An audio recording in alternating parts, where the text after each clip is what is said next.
কিরে মা, কালকে তো ঈদের বাজার করা হয়েছে তোর? না মা, এই বাড়িতে আমি আর কিছু কিনি নাই। বছরের একটা ঈদ কিনোস নাই, আমার আগে কস না কেন? আমি টাকা পাঠাই দিতাম ওই দিয়ে কিনতি। না মা, এখনো কিনি নাই, দেখি পরে কিনবো। আর বিয়ের পরে এখন কি আর কোনো ঈদের বয়স আছে নাকি? কেন রে মা, তুই যে আগে কত কেনাকাটা করতে পছন্দ করতি, ঈদের আগে তো আমার মাথা খারাপ করে দিতি। আর সেই তুই বলতিস ঈদের জামা কাপড় লাগবো না। হ মা, আমারও যে এখন অনেক দায়িত্ব। আচ্ছা, আমি টাকা পাঠাই দিতেছি, তুই কিছু কিনে নিস। না মা, লাগবো না আমার, তুমি ওই দিয়ে কিছু কিনা খাও। হাতে কি মেহেন্দি দিছোস? না মা, দেখি দিতে পারি কিনা। বৌমা কই গেলা? এইদিকে তো রান্না বান্না সব পইরা আছে, কালকে ঈদের দিন সব গুছ গাছ করতে হইব তো। মা এখন রাহি, পরে কথা কমনে।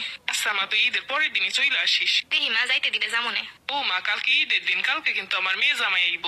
আমার মেয়ে যা যা খাইতে পছন্দ করে আমি সব বাজার করে রাখছি, তুমি সুন্দর করে যেন এগুলা রান্না শুরু করে দিও। ঠিক আছে আম্মা।